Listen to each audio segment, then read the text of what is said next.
Hi viewers, কেমন আছেন সবাই? চলে এলাম আজকে একটা খুবই সাধারণ কেকের রেসিপি নিয়ে, একেবারে ঘরের উপকরণ দিয়ে বানানো। তো রেসিপিটা আপনারা দেখতে পাচ্ছেন তো কেকটা কেমন হয়েছে, খুবই সফট আর খুব ভালো খেতে হয়েছিল। তো চলুন কেমনভাবে বানিয়েছি আপনাদের বলে দিই। এই কেকটা বানানোর জন্য আমি এখানে 4টে ডিম নিয়ে নিয়েছি। ডিমগুলো খুবই ছোট, সেজন্য আমি 4টে নিয়েছি। আপনারা যদি পারেন, যদি বড় ডিম হয় তো 2টো নিলেও হবে, 2টো কি 3টে নেবেন, তাহলে বেশ ভালো হবে। আর এই যে কাপটা দেখছেন, এটা সবথেকে বড় কাপটা, মেজারিং কাপে, ওই কাপের 1.5 কাপ চিনি আমি এখানে নিয়ে নিয়েছি। গুঁড়ো চিনি, এটা 1.5 কাপ চিনি নিয়েছি। কেউ যদি বেশি মিষ্টি পছন্দ করেন তো অবশ্যই নিতে পারেন। আর এটা দিলাম 1/8 টিস্পুন লবণ। তো আর দিচ্ছি 1/2 কাপ ভেজিটেবল অয়েল, আর দেব সামান্য একটু ভ্যানিলা এসেন্স আর ভিনেগার। তো এটা আমি দিয়ে দিচ্ছি ভিনেগার 1 টিস্পুনের থেকে কম, মানে 1/2 টিস্পুন আর 1 টিস্পুন ভ্যানিলা এসেন্স দেওয়ার পরে এটা আমি খুব ভালো করে মিক্স করে নিচ্ছি।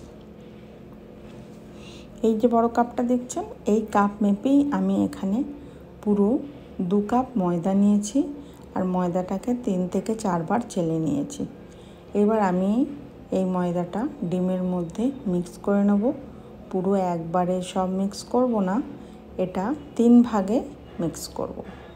অল্প অল্প করে দেব আর মিক্স করব। আর এখন মিক্স করার সময় আপনাকে কোনো জোরে আস্তে সেরম কোনো কিছু করতে হবে না, যেমন ইচ্ছা সেরমভাবে আপনি এই ময়দাটাকে মিক্স করতে পারেন।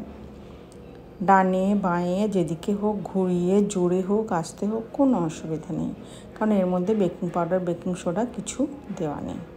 তো এখন দেখতে পাচ্ছেন তো এর ঘনত্বটা খুব মোটা, তো এটাকে একটু পাতলা করতে হবে। তো পাতলা করার জন্য আমি এখানে 1/2 কাপ দুধ নিয়ে নিয়েছি।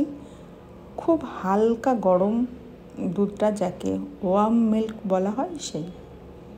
তো এই 1/2 কাপ থেকে আমি 1/2 দুধ নিয়ে এই ব্যাটারের মধ্যে ঢেলে দিয়ে মিক্স করে নিচ্ছি। মিক্স করে নিয়ে দেখতে পাবেন এই ব্যাটারের ঘনত্বটা কেমন হয়েছে। খুব পাতলা করলে আবার চলবে না, খুব পাতলা করলে তখন আবার একটু অসুবিধা হয়ে যাবে। আর 1/2 রয়ে গেছে। এবার এর মধ্যে আমি দিয়ে দেবো বেকিং পাউডার আর বেকিং সোডা।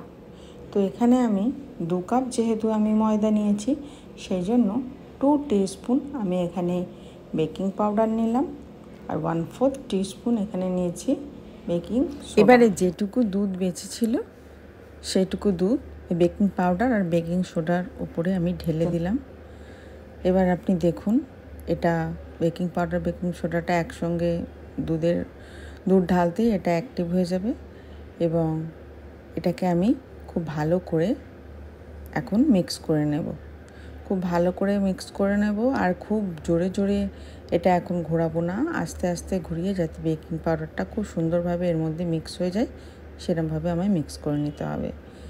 আগে থেকেই আমি ডোনাট মোল্ড, এটাকে অয়েল ব্রাশ করে তার মধ্যে আমি বেকিং পেপার লাগিয়ে রেখে দিয়েছিলাম। তো এবার আমি আস্তে আস্তে আমি ব্যাটারটা ঢেলে এটা 2 থেকে 3 বার ভালো করে ট্যাপ করে নিচ্ছি। আর প্রিহিটও আমি করে রেখেছি আগে থেকে ডেকচিটা, যার মধ্যে আমি এই কেকটা বানাবো। আমি গ্যাসের চুলায় কেকটা বানাবো। তো প্রিহিট তো 10 মিনিটস আগে থেকে প্রিহিট করে নিতে হয়। তো 10 মিনিটস আগে থেকে আমি প্রিহিট করে রেখে নিয়েছি। এখন এটা প্রচণ্ড গরম। তো এর ভিতরে আমি এবার মোল্ডটা বসিয়ে দেবো। মোল্ডটা বসিয়ে দেওয়ার 15 মিনিট পরে আমি এটা আবার খুলে দেখছি। এইবার এর মধ্যে আমার কাছে যে ড্রাই ফ্রুটসগুলো আছে সেগুলো আমি উপর থেকে দিয়ে দিচ্ছি। আমি 15 মিনিট বাদে কিন্তু এটা খুলে দিচ্ছি। যেরকম ড্রাই ফ্রুটস আপনার কাছে থাকবে আপনি সেই রকমই দিতে পারবেন, এতে কোনো অসুবিধা নেই। আমার কাছে এগুলো ছিল তাই আমি এই সমস্ত দিয়েছি। এইবার আরও এটা ঢাকা দিয়ে 30 থেকে 40 মিনিট রেখে দিতে হবে। এবার দেখতে হবে যে কেকটা হয়েছে নাকি। একটা স্টিক নিয়ে আপনাকে ভেতরে দিয়ে দেখবেন এটা হয়ে গেছে নাকি। তো এখন এটাই কেকটা পুরো রেডি হয়ে গেছে। আমি সব দিকে স্টিকটা ভরে দেখিয়ে দিচ্ছি। একেবারে কেকটা রেডি আর খুব সুন্দরভাবে ফুলে গেছে। তো এইবার এইটার উপরে আমি একটা টাওয়াল, কিচেন টাওয়াল ঢাকা দিয়ে যতক্ষণ না ঠান্ডা হয় ততক্ষণ এর মধ্যে রেখে দেব। তো এটা প্রায় 2.5 ঘন্টা হয়ে গেছে। 2.5 ঘন্টা পরে আপনাকে আমি দেখাচ্ছি। এইবার এটাকে আমি ডিমোল্ড করব। তো উপর থেকে বেকিং পেপারগুলো আমি সরিয়ে নিয়েছি। এবার এটাকে উল্টে তার আগে ছুরি দিয়ে ধার দিয়ে পুরো আস্তে আস্তে ঘুরিয়ে নেবেন, যাতে এটা অনায়াসে উপরে উঠে আসে।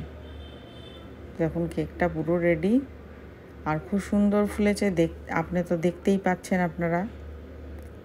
তো এই কেকের রেসিপি যদি আপনাদের ভালো লাগে তাহলে লাইক, কমেন্ট, শেয়ার করবেন। আমি আবার আসবো অন্য কোনো রেসিপি নিয়ে। রেসিপিটা আপনাদের দেখার জন্য অসংখ্য ধন্যবাদ। আর আপনাদের যদি মনে হয় অন্য কোনো কেকের রেসিপি দেখবেন তো অবশ্যই আমাকে জানাতে পারেন।